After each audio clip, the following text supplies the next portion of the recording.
friends and families, welcome to Free Baking Class by Elfin. இன்னைக்கு ஒரு பர்ஃபெக்டான eggless brownie தான் பார்க்க போகிறோம். எக்கு வச்சு பண்ணுற ப்ரௌனி எந்த அளவுக்கு பர்ஃபெக்டாக இருக்குமோ அதே அளவில் கொஞ்சம் கூட மாற்றம் இல்லாமல் இந்த எக்லெஸ் ப்ரௌனி நம்ம ஈஸியாக சிம்பிளான இன்க்ரீடியன்ட் வச்சு பண்ணிடலாம். அதே மாதிரி கொடுத்துருக்க இன்ஸ்ட்ரக்ஷனை கரெக்டாக ஃபாலோ பண்ணிங்கன்னா பர்ஃபெக்டான எக்லெஸ் ப்ரௌனியை நீங்களும் பண்ண முடியும். நீங்கள் ஃப்ரீயாகவே பேக்கிங் கற்றுக்கணுமா, இல்லை பேக்கிங் கற்றுக்க ஆவலாக இருந்து பக்கத்தில் கிளாஸஸ் இல்லை, ஜஸ்ட் சேனலை சப்ஸ்கிரைப் பண்ணி ஃப்ரீ பேக்கிங் கிளாஸில் ஜாயின் பண்ணிக்கோங்க. இது முற்றிலும் இலவசமாக வழங்கக்கூடிய ஒரு கேக் பயிற்சி வகுப்பு. இதுக்கு நீங்கள் எந்த ஒரு ஃபீஸும் கட்ட தேவையில்லை, எந்த ஒரு எஜுகேஷன் குவாலிஃபிகேஷனும் தேவையில்லை. ஜஸ்ட்டு சேனலை சப்ஸ்கிரைப் பண்ணி ஃப்ரீ பேக்கிங் கிளாஸில் ஜாயின் பண்ணிக்கோங்க. உங்களுக்கு உதவலாட்டியும் உதவுற ஒருத்தவங்களுக்கு ஷேர் பண்ணுங்கள், அவங்களுக்கு இன்னுமே ஹெல்ப்பாக இருக்கும். அது மட்டும் இல்லாமல் 77 கிளாஸஸ் வந்து பேக்கிங் சம்மந்தமாக அடித்தளத்திலேருந்து ஹை லெவல் வரைக்கும் அப்டேட் பண்ணியிருக்கோம். ஸோ வந்து தேவைப்படுறவங்க சேனலோட லோகோவை கிளிக் பண்ணிங்கன்னா 77 கிளாஸஸும் வரும். ஒன் பை ஒன்னாக நீங்கள் பார்த்தீங்கன்னா ஈஸியாக நீங்கள் வந்து பேக்கிங் கற்றுக்கலாம். வாங்க இந்த வீடியோவில் எப்படி செய்யலான்னு பார்க்கலாம்.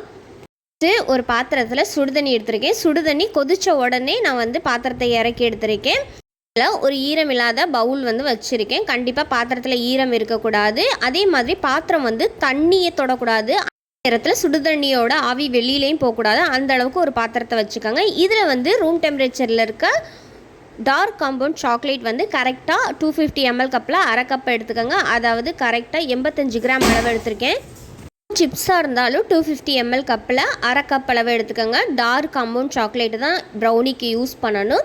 இப்போ இது கூடவே ரூம் டெம்பரேச்சரில் இருக்கிற பட்ரு வந்து கரெக்டாக டேபிள் ஸ்பூன் அளவு அன்சால்ட்டு பட்டர் எடுத்திருக்கேன். இதோட கிராம் வெயிட் பார்த்திங்கன்னா கரெக்டாக 30 கிராம் இருக்கிற மாதிரி பார்த்துக்கோங்க. இந்த அன்சால்ட்டு பட்டர் கூலிங் டெம்பரேச்சர் போனதுக்கப்புறம் தான் பயன்படுத்தணும். இந்த சாக்லேட்டையும் பட்டரையும் நம்ம வந்து டபுள் பாயில் மெத்தடில் மெல்ட் பண்ணணும். இதில் பாத்திரத்தில் இருக்க சுடுதண்ணி வந்து மேலே இருக்க பவுலோட ஒட்டிகிட்டு இருந்துச்சுன்னா, சுடுதண்ணி அதிக சூடாக இருந்துச்சுன்னா உங்களுக்கு வந்து சாக்லேட் வந்து கட்டி கட்டியாக திரிஞ்சாப்பில் வந்து மெல்ட் ஆகி கிடைக்கும். ஒரு ஸ்மூத்தான பேஸ்ட் மாதிரி கிடைக்காது. ஸோ வந்து பாத்திரத்தோட தண்ணியும் பாத்திரமும் ஒட்டாமல் இருக்கிற மாதிரி பார்த்துக்கோங்க. இந்த மாதிரி டபுள் பாயில் மெத்தடில் மெல்ட் பண்ணதுக்கப்புறம் நம்ம வந்து சுடுதண்ணிலேருந்து இறக்கி கீழே வச்சிடலாம்.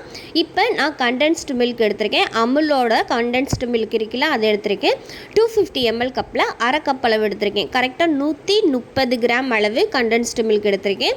இந்த கண்டென்ஸ்டு மில்கை நம்ம இந்த பேட்டரு கூட சேர்த்துட்டு நல்லா ஒரு விஸ்கு வச்சு கலந்து எடுத்திங்கன்னா ஒரு ஷைனியான லுக்கில் வந்து நம்மளுக்கு பேட்டர் வந்து ரெடி ஆகி கிடைக்கும். பீட்டரெல்லாம் வச்சு யூஸ் பண்ணணும்னு அவசியம் இல்லை. விஸ்கு வச்சு பயன்படுத்தினீங்கனாலே போதும். நான் வந்து சூடோடு தான் கண்டென்ஸ்டு மில்க் ஆட் பண்ணியிருக்கேன். சூடு ஆறுனதுக்கப்புறம் தான் யூஸ் பண்ணணும் அப்படிங்கிற எந்த ரூல்ஸும் இல்லை. சூடோடையும் நீங்கள் வந்து சேர்த்து இந்த மாதிரி கலந்து எடுத்திங்கன்னா ஒரு கெட்டியான வளவளப்பான தன்மை கொண்ட ஒரு பேட்டராக ரெடி ஆகிருக்கும். இப்போ இது மேலே வந்து ஒரு சல்லடை வச்சுட்டு 250 ml கப்பில் 1/4 கப்பு, அதாவது 30 கிராம் அளவு மைதா சேர்த்துக்கோங்க. 2 டேபிள் ஸ்பூன் அளவு டார்க் கோகோ பவுடர், அதாவது 2 டேபிள் ஸ்பூனுங்கிறது கரெக்டாக 15 கிராம். அது கூடவே 1/4 டீஸ்பூன் அளவு பேக்கிங் பவுடர், இது எல்லாத்தையும் சேர்த்துட்டு நம்ம நல்லா வந்து சளிச்சு எடுத்துக்கலாம். பேக்கிங் சோடா இந்த ரெசிபிக்கு தேவையில்லை, பேக்கிங் பவுடர் மட்டும் யூஸ் பண்ணுங்கள். இந்த மாதிரி நல்லா சளிச்சு எடுத்ததுக்கப்புறம் நம்ம வந்து பேட்டரை விஸ்க் வச்சு நல்லா கலந்து எடுத்துக்கலாம். கலந்து எடுக்கிறது ஸ்டார்டிங்கில் வந்து கொஞ்சம் ட்ரையாக இருக்கிற மாதிரி தான் இருக்கும். அதுக்கப்புறம் நீங்கள் ஃபுல்லாக கலந்து எடுத்ததுக்கப்புறம் ஒரு கெட்டியான பக்குவத்தில் ஒரு பேட்டர் வந்து ரெடி ஆகிருக்கும். அதாவது பண்ணக்கூடிய ப்ரௌனி பேட்டரை விட கொஞ்சம் கெட்டியான பக்குவத்தில் இந்த பேட்டர் இருக்கும்.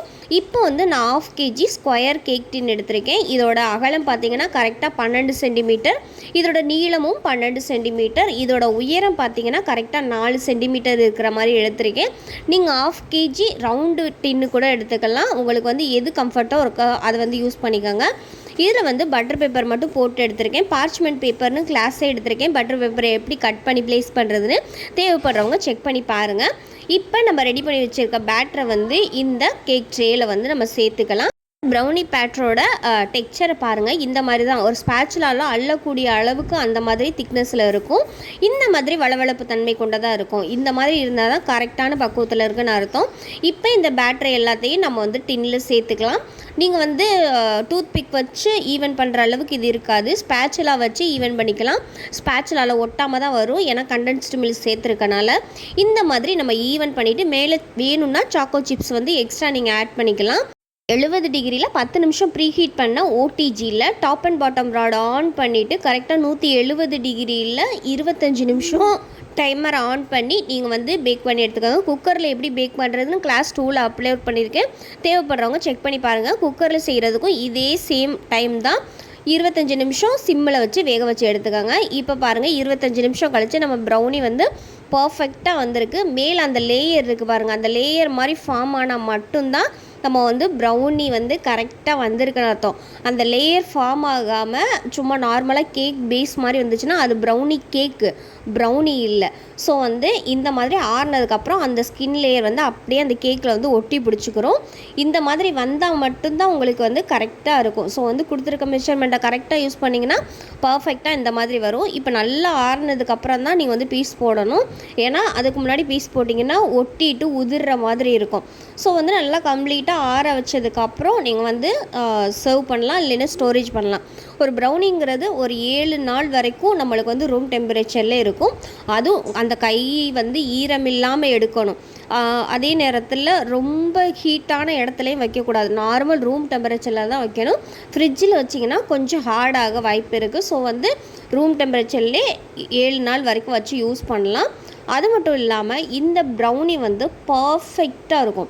நீங்கள் அந்த சூயி ப்ரௌனின்னு சொல்லுவாங்க தெரியுமா, அந்த ஒரு கன்சிஸ்டன்சியில் வாயில் வச்சோடனே மெல்ட் ஆகிற அளவுக்கு பர்ஃபெக்டான டேஸ்ட்டில் இருக்கும். இது வந்து எவ்வளோ வெயிட் வரும் அப்படின்னு சொல்லிட்டு பார்த்தீங்கன்னா கரெக்டாக 280 கிராம் அளவு வரும். 270லேருந்து 80 கிராம் அளவுக்கு வரைக்கும் வரும். நீங்கள் வந்து சாக்கோ சிப்ஸ் ஆட் பண்ணிங்கன்னா இன்னும் கொஞ்சம் வெயிட் வந்து இன்க்ரீஸ் ஆகும். இந்த பேன் அதாவது 1/2 kg ஸ்கொயர் டின்னில் நீங்கள் பண்ணும்போது கரெக்டாக அப்ராக்சிமேட்டாக சொல்ல முடியாது 1/4 kg அளவுக்கு நீங்கள் வந்து பர்ஃபெக்டாக இந்த ப்ரௌனி பீசஸ் வந்து எடுக்கலாம். இதை வந்து நீங்கள் எத்தனை வகையான பீசஸாக வேணாலும் கட் பண்ணிக்கலாம். இப்போ ப்ரௌனி ஒயிட்டுன்னு இருக்குல்ல, சின்ன பீஸாக அதை மாதிரி கட் பண்ணிக்கலாம். இல்லைன்னா நார்மல் அந்த ப்ரௌனி பாக்ஸில் வைக்கிற அளவுக்கு நீங்கள் கட் பண்ணி கூட இது பண்ணலாம். மாதிரி ஒரு பர்ஃபெக்டான ஷைனியாக ஒரு குட் லுக் பர்ஃபெக்ட் ப்ரௌனி நீங்கள் செய்யணுன்னா கொடுத்துருக்க இன்ஸ்ட்ரக்ஷனை கரெக்டாக ஃபாலோ பண்ணிங்கன்னா பர்ஃபெக்டாக வரும். உங்களை அடிச்சுக்க ஆளே இல்லை, அந்த அளவுக்கு பர்ஃபெக்டாக வரும்.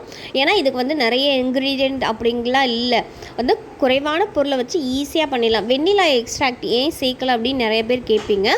இதுக்கு வந்து தேவையில்லை, நம்ம வந்து கண்டென்ஸ்டு மில்க்கு தான் சேர்க்குறோம். அது மட்டும் இல்லாமல் ப்ரௌனியோட ஸ்மெல் எந்த அளவுக்கு பர்ஃபெக்டாக இருக்குமோ அதே மாதிரி இந்த எக்லெஸ் ப்ரௌனிலையும் அதே ஸ்மெல்லு தான் இருக்கும், நீங்கள் வெண்ணிலா எசன்ஸ் சேர்க்காமலே. ஸோ வந்து பர்ஃபெக்டான ப்ரௌனியை ட்ரை பண்ணி பார்த்துட்டு நீங்கள் ஃபீட்பேக் சொல்லுங்கள். உங்களுக்கு இந்த சேனல் ரொம்ப பிடிச்சிருந்துச்சுன்னா லைக் பண்ணுங்கள், ஷேர் பண்ணுங்கள், கமெண்ட் பண்ணுங்கள், சப்ஸ்கிரைப் பண்ணுங்கள். பக்கத்தில் இருக்க பெல் ஐக்கானை கிளிக் பண்ணி ஃப்ரீ பேக்கிங் கிளாஸில் ஜாயின் பண்ணிக்கோங்க. இது முற்றிலும் இலவசமாக வழங்கக்கூடிய ஒரு கேக் பயிற்சி வகுப்பு. உங்களுக்கு உதவலாட்டி உதவுற ஒருத்தவங்களுக்கு ஷேர் பண்ணுங்கள், இன்னுமே உதவியாக இருக்கும். Thank you for all.